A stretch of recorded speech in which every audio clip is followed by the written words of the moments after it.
Waiting for the record button. Okay, welcome everybody to the Podman Community Cabal meeting. Today is Thursday, December 16th, 2021. We're going to be talking about Lima, which I don't know a whole lot about, and I'm hoping to learn more about from Anders and Matt. And then Paul and Matt, and maybe Chris will be talking about how to detect the default network backend for CNI or NetOfArc. And given that, I'm going to hand it over to Anders and Matt to start up the discussion. This one is probably more of a Brent thing than a me thing. I can provide some details on why we're interested in looking at Lima.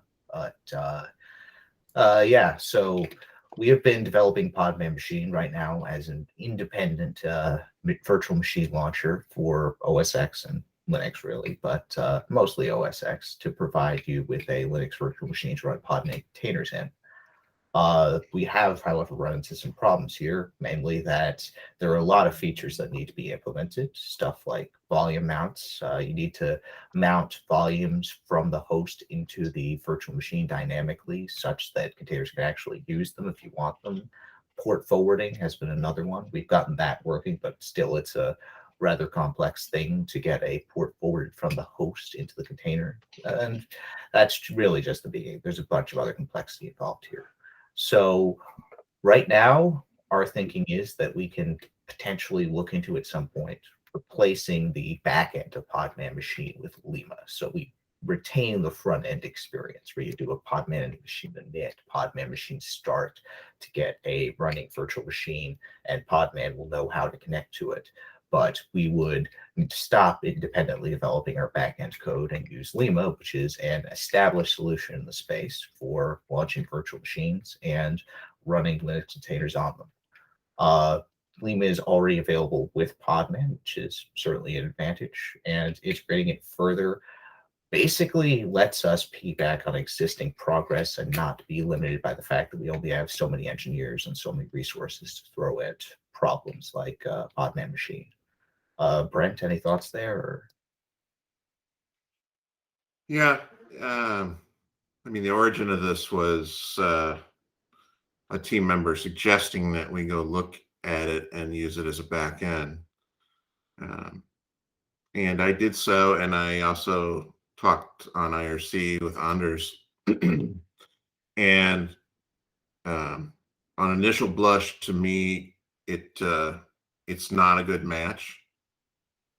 There are some technical hurdles, as well as potentially some, I don't want to say political, but misadvertised hurdles that we may not want to step into. The one I remember, Anders, is I never could find anything related to Ignition and Lima. No, I mean, it's using Cloud init. So. Right. So it's the competing, if you will, it's the competing, I don't know how you want to call it, deployment setup tool, if you will. Cloud init and Ignition don't really cohabitate very well. And one thing about QEMU, straight QEMU approaches, we're able to use its firmware setting to shove the Ignition file in, and Ignition is smart enough to look there. Were there others, though, Anders, that were technical hurdles? I'm trying to remember them now. No, I mean, they're not really technical hurdles, but I mean, Lima is the showcase for the Containerd. Yeah. So there's built-in support. You say like Containerd true, and then you have Containerd. If you install Docker or Podman, it will go pulling packages and running apt or yum install at runtime. So you have a different experience from the alternative container runtimes compared to the default container runtime of Lima. Yeah. So, Dan, you're on mute. So Lima comes by default with Containerd, or at least expects Containerd to be in the operating system that's installed? Not really, but the built-in, like if the YAML support, if you will, is tailored to Containerd, but the actual operating system is. And here we should also say that there are two versions of this Lima, and the default is to run a standard Ubuntu cloud, but there is a packaged version of Lima with Alpine that is developed by Rancher and used for Rancher desktop. So it's not the default deployment of Lima, but it's definitely a big customer of Lima, if you will, as a library. Yeah, indeed. As Anders mentioned, and then I remembered, on the Lima project page on GitHub, under on their main page for motivation, it says the goal of Lima is to promote Containerd, including nerd control, to Mac users, but Lima can be used for other things. So that's sort of the political-ish thing that I was trying to gently refer to. That's all hidden, of course. I mean, but nevertheless. Yeah, I'll just say that Rancher clearly has no issue debranding and then using it as the backend. I believe they briefly mentioned that they use Lima on their official pages, but only briefly. So yeah, I mean, they're using WSL on Windows and Lima on Mac, so they have some kind of hybrid thingy going. But Well, again, ignition is the big one. That's the big hurdle. I mean, in terms of engineering effort and so on, I would say it's split between Containerd and K3S and Rancher. So it's like a shared project in that sense when it comes to engineering effort. So they do invest and contribute back to the project a lot. So there is no hard feelings that way. It's just something to be aware of. what benefits does it give us?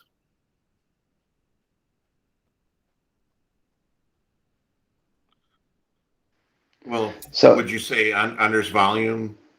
It would give Yeah, us so, volumes and port boarding? Yeah, and we should say that it's possible to use the same solution for volumes without abandoning CoreOS and Ignition or any of the drivers and so on. I made a proof of concept with using the external CLI, but that could probably be integrated into the Podman binary proper if you wanted to. Is this SSHFS approach they're doing now? And if we get further with VertFS or VertIOFS or whatnot, then it could probably use a similar solution. So I think you can borrow solutions without having to swap the backend if you want. To me, the backend is really QEMU, and that's the same in both projects.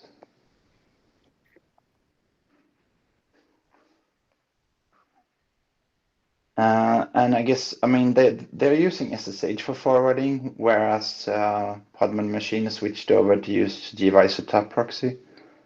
So there is also different solutions on the networking end.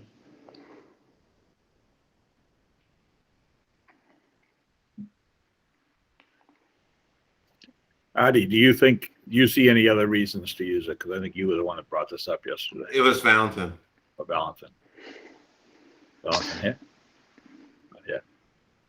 So something that could be perceived as an advantage would be the opportunity to be able to use Fedora in addition to CoreOS, like Fedora Cloud Edition, or even CentOS or RHEL if you want to choose a different image. So it would give a bigger choice in terms of virtual machine images, but also that could also be a maintenance burden. So it's not entirely positive feature in that sense, but it's a trade-off. Yeah. So we can't use regular Fedora because of Ignition, or is there any other reason? That's the primary. So the last when I did the Fedora 35 images for CI, the Cloud Init is not installed there by default in the cloud image, but it is available. So I don't think we could, if you wanted to switch to Cloud Init to use basically the rest of the world's cloud images, that would be an additional add on top of the stock Fedora image that we ship. Fedora 35? I believe so, yeah. No, it's got CloudNet. It doesn't. We install it in our VM images when we build it. I have a question regarding ignition. So in like Podman machine, we are just curating the ignition file, and we are using the firmware config of QEMU to like propagate the ignition file into the machine. So into the VM. So like in Lima also, I was checking. So we just have to like wire up the firmware config, and we could still reuse the code which is already there in the Podman. Brent, correct me if I'm wrong. Like we already have a code in Podman to generate the ignition file. We just need to use the firmware config in Lima to propagate that file into the virtual machine.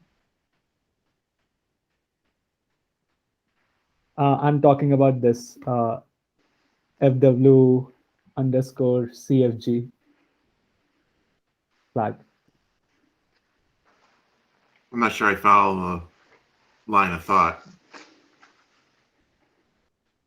I'm just missing the discussion part where we are like discussing that ignition is not supported in Lima, or is it supported in Lima or not? Isn't it more of a QEMU thing rather than a Lima or Podman machine thing? I don't know a lot about ignition, so I So could you're be wrong. suggesting we contribute to Lima to be able to switch to ignition? We contribute to Lima to be able to configure the firmware config part. Like we are passing the ignition file as the firmware config right now in Podman machine, and we just add the same config into Lima. That was my thought, but I could be wrong. No. Yeah. That is a possibility, I guess. So for the Alpine image, there is like a minimum implementation of Cloud Init, as in implementing all the hooks that Lima actually calls in Cloud Init in like Bash or something. So it could be possible to make like a Cloud Init shim if you wanted to make it ignition compatible, or some kind of facade wrapping both ignition and Cloud Init for the configuration parts that Podman machine and Lima actually cares about when it comes to configuring virtual machines and cloud stuff. So there's a lot of Cloud Init that is not used when spinning up a local VM for running containers in. So. Okay, and I just checked. I'm wrong. There is CloudNet in Fedora 35. That's my bad. I made some sample YAML files for Lima. If you want to spin it up with Fedora 35 or even CentOS 8 stream, then I posted some links on that on the GitHub issue we were talking about. I can post a link after the meeting. Does the Lima work on Linux? Yes.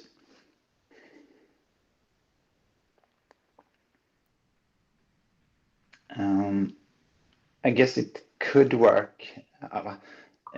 Basically, it's the same as with Podman machine. No one will bother making it work on Windows when we have a better option in WSL.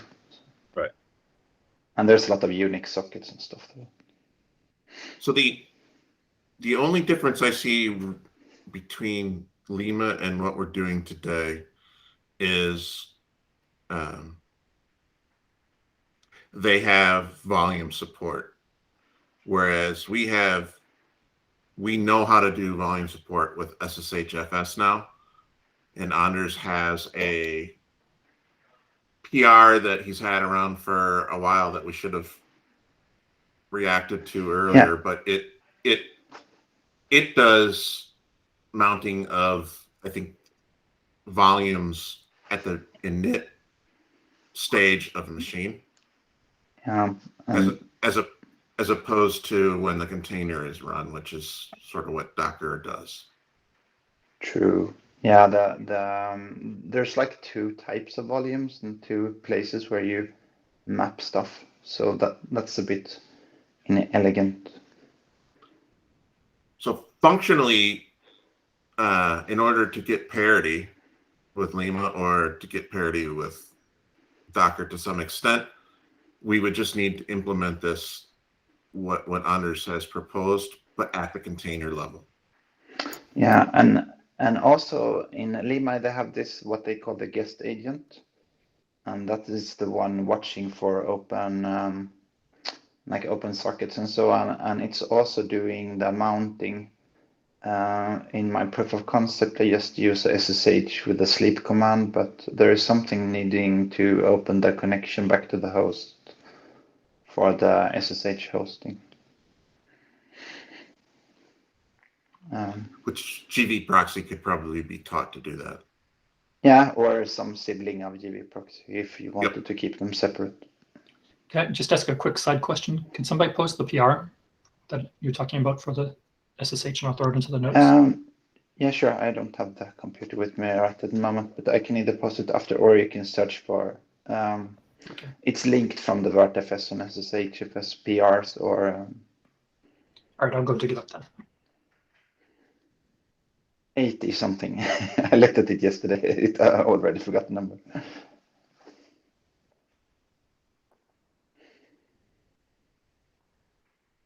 So basically, we had a issue where someone discussed remote mounting in the broadest sense, and then after a while there also came this need of mounting stuff from a machine.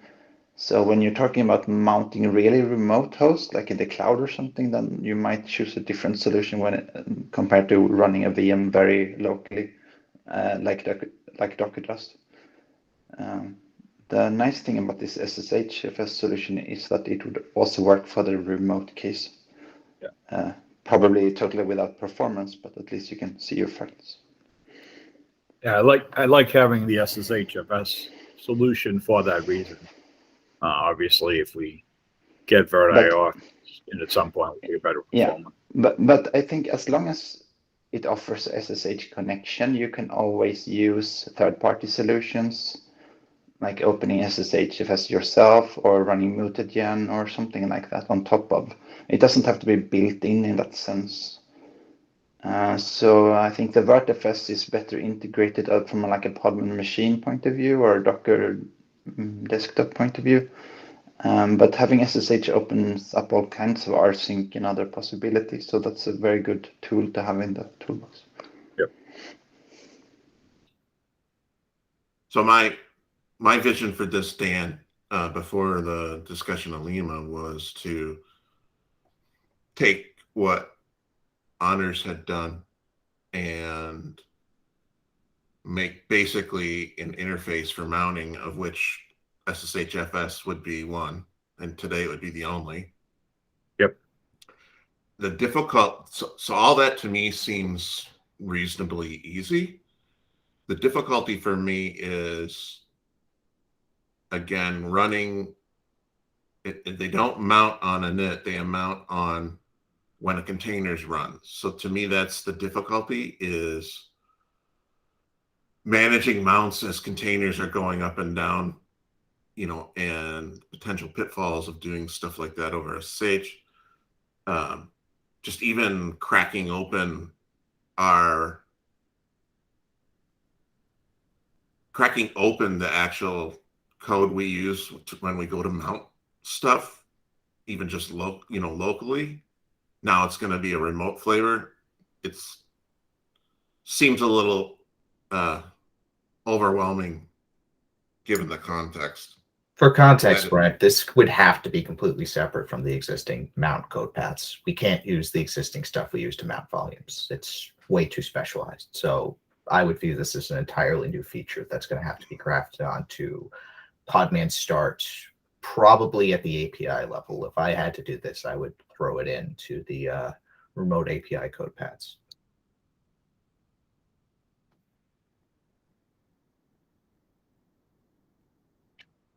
But to me, can we get a better solution than we got nothing sooner rather than waiting for this ideal solution? Right now, I think if we just mount at init time, then yeah, And that's basically what Anders is doing. And that would be something we could take verbatim. One reservation I have in doing that, other than the fact that it's not the Docker behavior, so we're going to get reamed for it, is that we'd also then begin to alter the config file for the machine.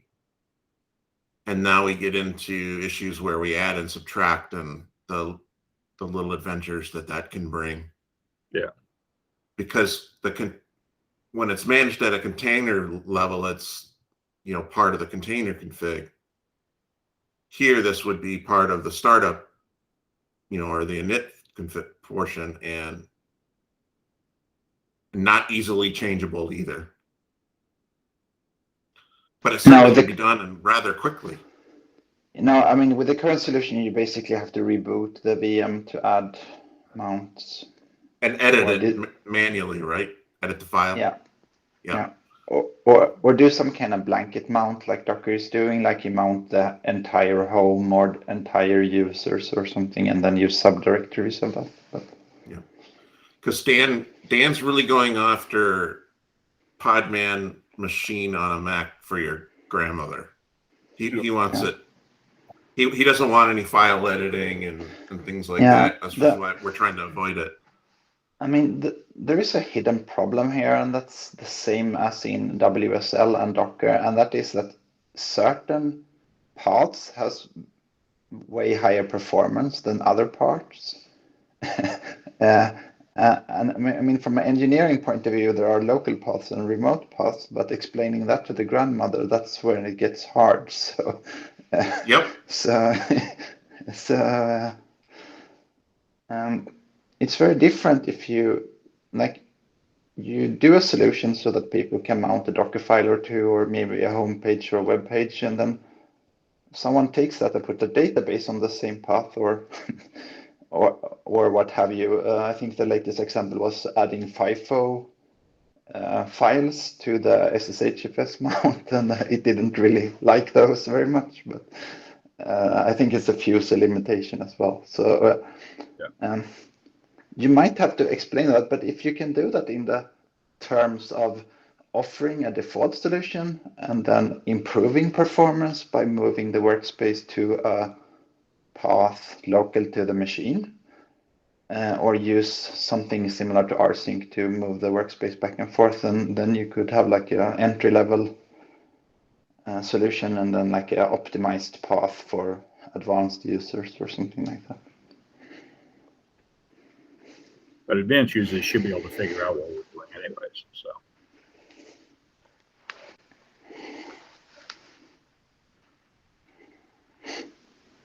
I'm just thinking you just mount in /home to /home and Well, it would have to be home to some subdirectory of the remote home. Yeah, so in Lima you have two home directories. You have one remote mounted from the host, and you have one local to the VM. When I say, if I'm a user though, and I say mount / tilde, test into the container, am I supposed to be smart enough to figure out that tilde test is going to be on this other directory? No. I mean, it's the local VM user that has a different home directory, and by default you are mapped one-to-one with your remote host directory. Right. Okay. But it's a bit confusing because like when you enter the machine, you are no longer in your home, so like the prompt changes and so on. I mean, home Anders is no longer my home, although it used to be like on the line above it. So, and also if you wanted to change like a configuration files like your bash rc, then you will have to remember to like end up in a different directory. So. But that's only for people who are actually entering the SSH, right? Yes. And again, that's not grandma doing that. Grandma's not going to enter. No. And also it seems like in the latest version of the OS 3 and CoreOS, you are able to add mount points at the top level as you want. So that removes a big hurdle of the /MNT that we were worried about before. So you can add directories to the top level of the CoreOS, and they will be ephemeral, so they will be gone on reboot. But since they're just mount points, there is no issue with that, and that's very good because then we can mount /users and stuff like that in the machine. So then there needs to be no translating of paths and so on. Okay. /TMP is an interesting interesting project for someone to tackle, but I wouldn't recommend using that for your workspace because like systemd has claims to it and some other programs has claims to it. So in Lima they solved this by mounting a subdirectory /TMP/Lima, and that's probably recommendable instead of mounting the entire /TMP because that could have implications on how the VM is acting. You probably want to tell systemd to stay out of that directory. Yeah, so staying out of subdirectory is nice, but telling systemd to stay out of /TMP, that could be right. Interesting. So I see the biggest, I'm just looking at Lima, biggest advantage is that they can support anybody's distribution, except not CoreOS based distributions. Yeah. And theoretically, Podman machine could do that by providing some kind of facade in front of Ignition so that it could translate Ignition calls into Cloud Init config. But it would be an engineering effort. Yep.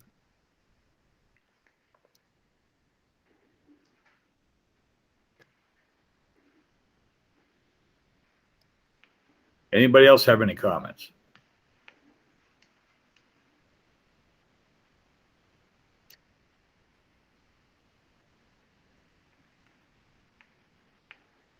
Alrighty, who's going to be making a final decision on this?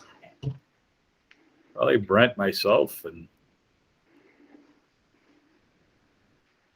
Matt. We could have Scott chime in. Scott, what do you think?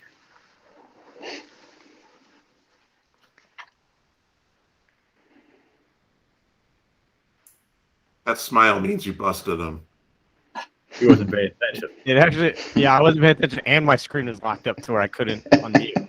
So Scott, quickly, the upside of so the whole discussion here is whether or not right now we're working directly with QEMU to launch virtual machines on a Mac. Lima is would you call it a skin? I don't even know. It's like a Basically layer on different- SSH, right? Right. I mean, Lima is very much similar to what Docker machine was for Docker like 5 years ago. So and also Podman is to Podman.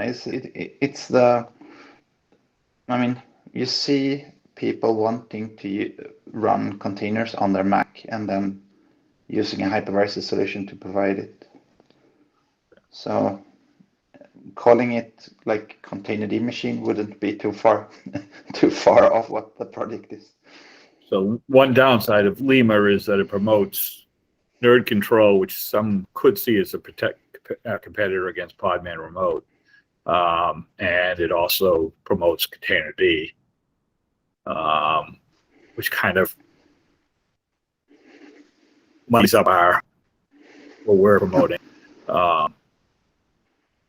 Now, we probably work with them to get that, more open. They don't support Ignition, which would mean that we would have difficulty using CoreOSs. But they do support the way everybody else does. But basically, this will come out in this, so that would open us up to being able to more easily use, Ubuntu images or other distributions, or even Fedora, standard Fedora distributions. I had on that end is I'd like to have the operating system not be so customizable by users, because I think it's just going to cause us headaches. Yeah, Docker doesn't really let you change that, I don't think, right? I don't think they let you customize the VM. It's just Alpine Linux or whatever they deliver.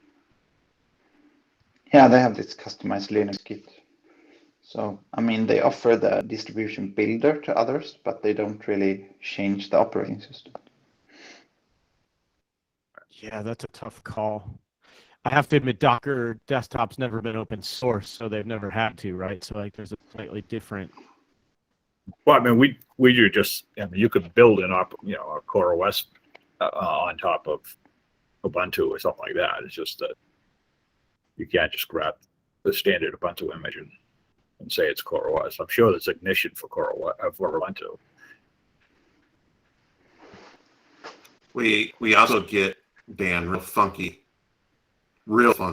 in allowing other distributions in if we are going to keep going with our GUI strategy of Cockpit being in there. Yeah, and you also mentioned, Brent, like the politics of like is the Lima community, are they mostly containerd people or are they completely separate? But they're understood they're half and half, Rancher and Nerd Control Containerd. Oh yeah. Yeah. That's gonna You be know it. Yeah. In terms of urgency, I would like to see if Anders would agree with me. In terms of urgency and timing, we could add volumes to Podman in some fashion quicker than getting Lima to work with what we want it to work with. And you can also support the Lima installation of Podman as an alternative to Podman machine for users wanting to do that.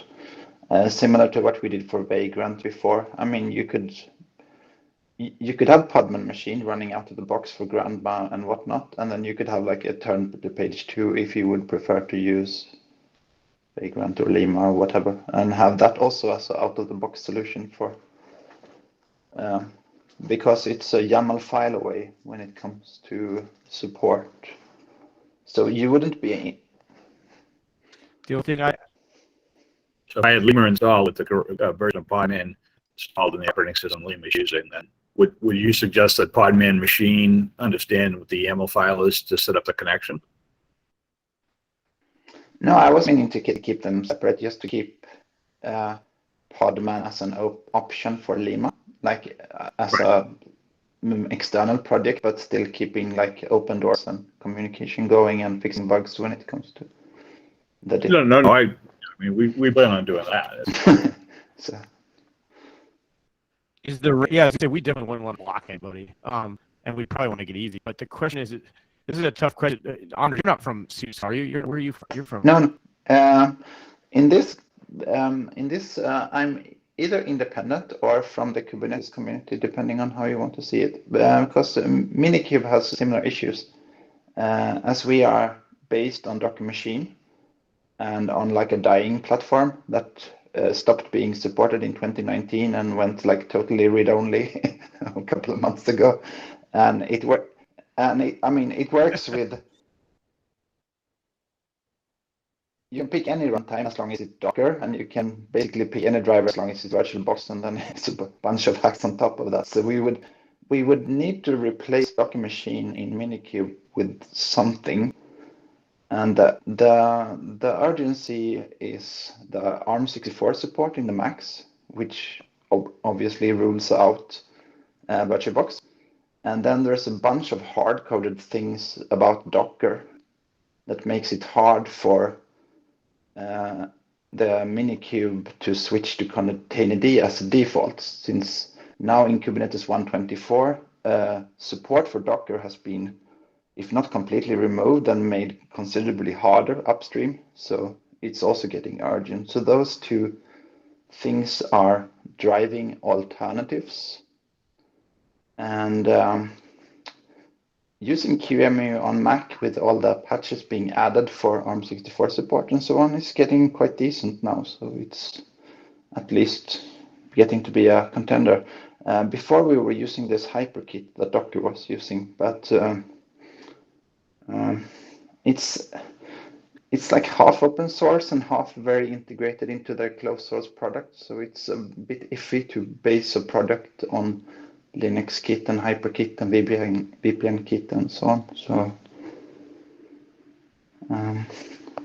Yeah, the only reason I asked was because I was curious. Well, I wouldn't see a so like something like Lima. This is my 2 cents. Like looking as like a product manager and giving my expertise just purely as advice because I wouldn't mandate what you guys should do. But I look at like there's 2 places. Like there's the value creation. So like if we collaborate with Seuss/Rancher and they really were excited about doing this and they're pretty Podman friendly in general, great. Then maybe we could adopt this. And if there was like push from their side to really want to do it, then I would see that as every dollar we invest, they invest $1. That's a really good return on investment. So like you're like, okay, that would be cool. On the other side, it would be like the value capture side is like I would have to say that's like customer driven, like, and by customer I mean user in the project sense. But like, what would somebody get from using Lima versus using what we have built into Podman Machine versus something else? Like, what would be the differentiated reason other than just I like this, like something more concrete than just like this is already what I use, but like what advantage would they get other than just tapping into that? I'm worried maybe we're thinking, oh, we want to capture value by like making sure we align with them so that we can get more users. That's fine, but like it would be better if it was something that they really wanted, like some reason why they'd really want it. Does that make sense? Yep. I don't think there is one.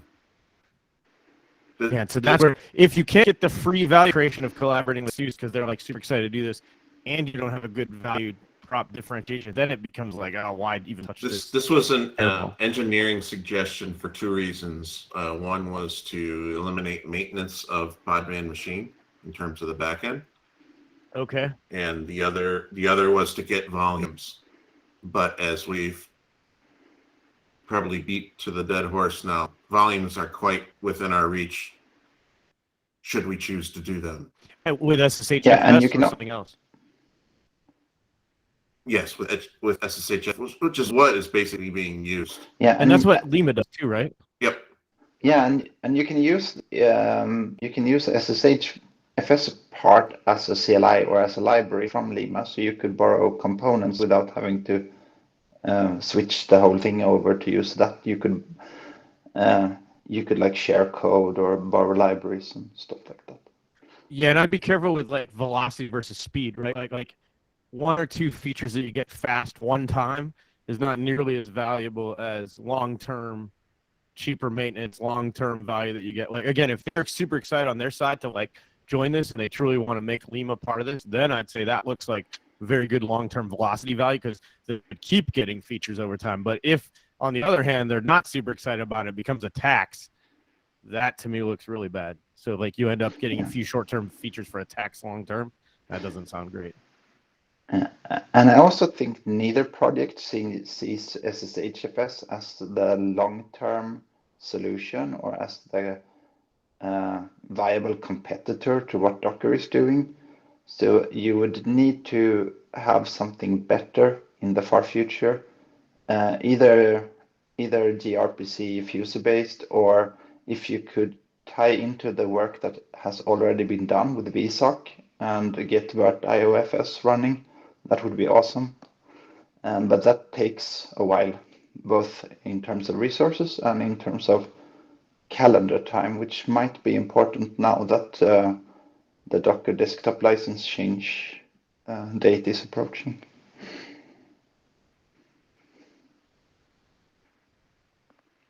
So if you could plug in like a volume driver into Podman, that could be replaced later so that users can keep using the same command line more or less, and then just switch implementations later. That would be, I think, probably the best outcome. Yep. Yeah, we're starting to drag on time, so I'm going to suggest that we take this offline and come up with a solution. Or Yep. I think we have enough. There's enough info to make a decision, Dan. Don't you agree? Yeah, I mean, right now I'm leaning towards we just continue with what we're doing and help and work with Lima if Lima wants to work with us to get a good solution where Podman and Lima can work together without having to be part of Podman Machine, then I think that's something we should also work with and allow the community, if the community wants to work on, getting it into Podman, then we can continue to look at that way. But right now, I just want velocity. We have to have something in another month. Yeah. And we should also mention that it's part of this Rancher desktop, which could be perceived as a competitor to whatever Podman desktop ends up being. Yep. If it's a part of CRC or if it's a standalone thingy. Yep. I'm going to mark this as, for the short-term decision, we're going with SSHFS for the volumes. And we'll consider going on with Lima later on, but just for the short-term, i.e. January, February timeframe, looking at the SSHFS. Right, I'm going to wrap this up because we do have another topic and we've only got about 15 minutes left. So the next thing that we had on the agenda today was default network backend for Podman 4.0, how to detect it but for CNI or NetAvart. And I think that was Matt and Paul that were going to talk about that. Yeah, so right now we are working on NetAvart, and we came up that we want to have new installs using NetAvart, and existing installs must stay on CNI because of breaking changes otherwise.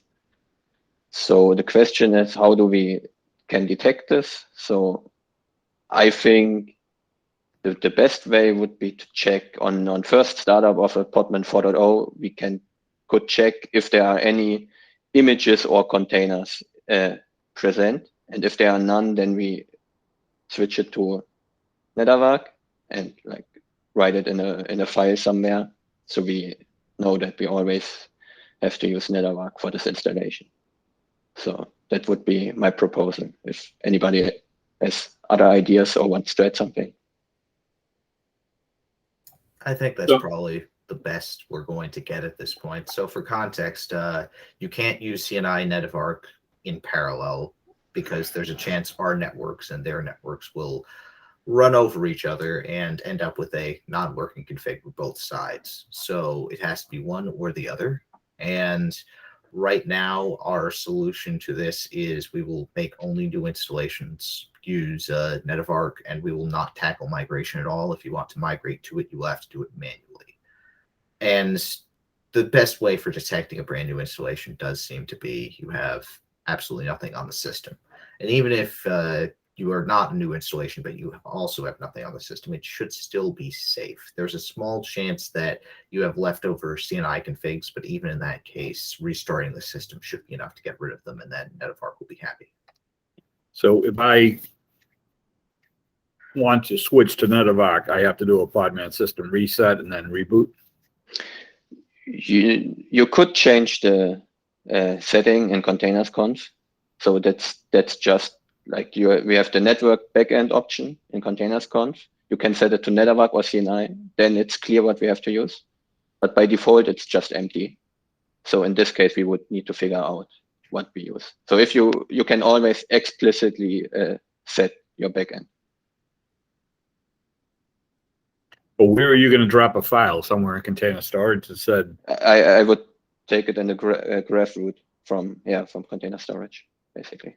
So just saying you discovered that you could use NetAvart, so we're using NetAvart. Yeah, I would just default network backend and then write CNI or NetAvart in the file. So the reason is like we can not use the Podman DB for this because it also applies to Builder. So and Builder doesn't have persistent storage other than the C storage library itself. Yep. So what happens 2-3 years from now when people are still using CNI and we're so sick of CNI bugs coming in? Then we evaluate new, but until then. Do we put something naggy towards them to say, warning, you're using something old?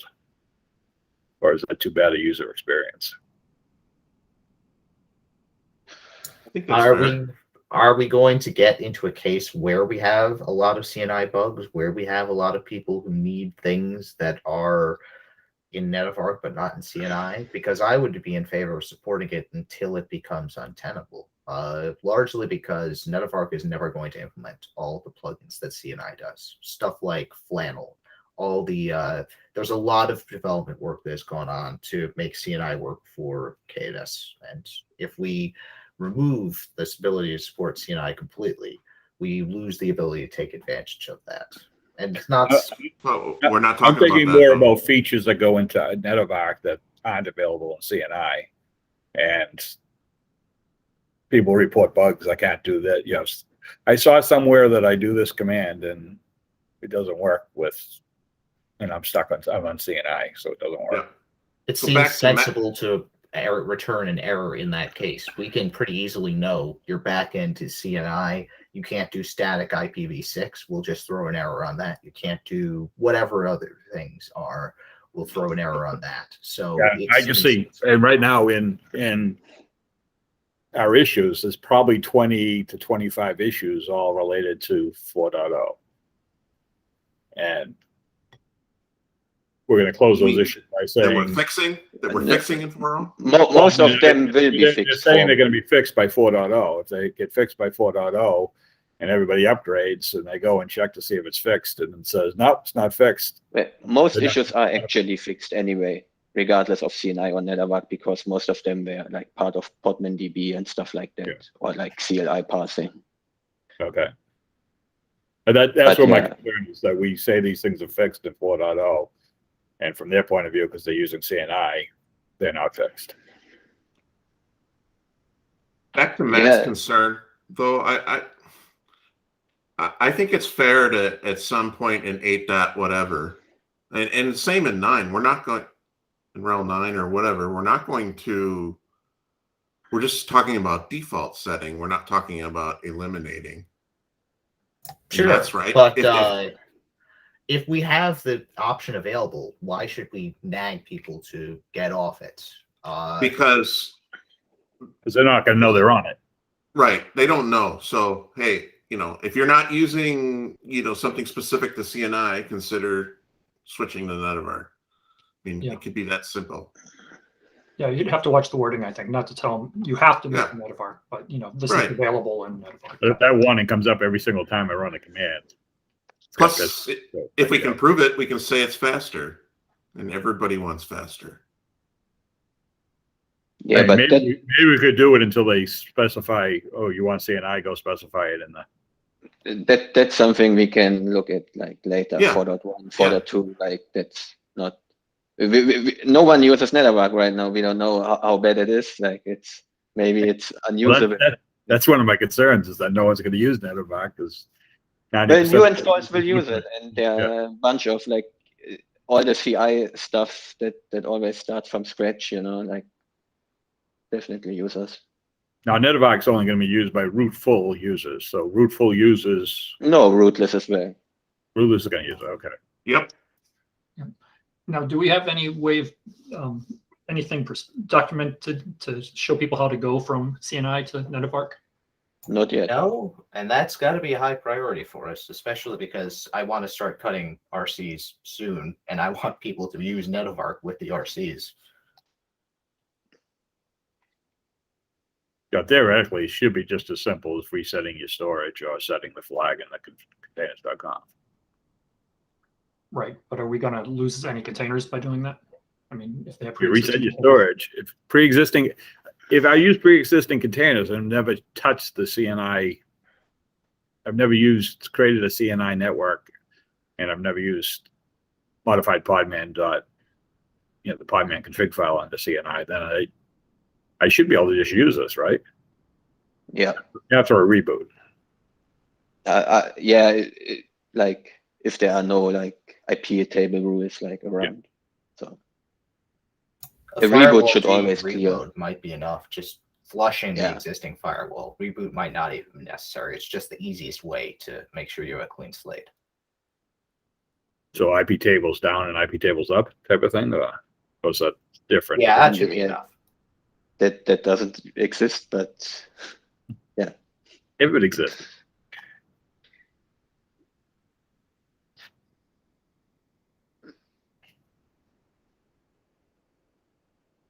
yeah, I think I don't know if what we we're gonna came to do. any conclusion here other than we need to document this.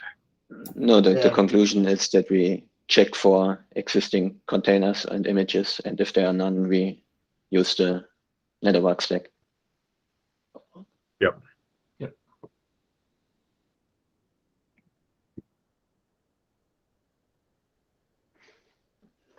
It's getting very quiet. Any last comments or questions on this? Right. And then I will ask if there are any questions in general that we haven't covered that people would like to talk about in the last few minutes. Or if there are any topics for the next meeting, which is on January 20th. Not 2021, but 2022.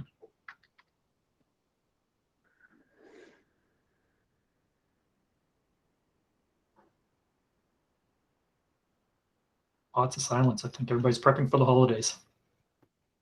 Right, folks? Well, given that, I'll wish you all happy holidays. If you celebrate, enjoy your time off. I know a lot of us are taking some time off here. We will see you next on Thursday, January 20th for the Cabal meeting, and then there will be a Podman community meeting in early February. I believe that's February 7th. And thanks for attending. Could Matt, Dan, and Valentin hang behind? Sure.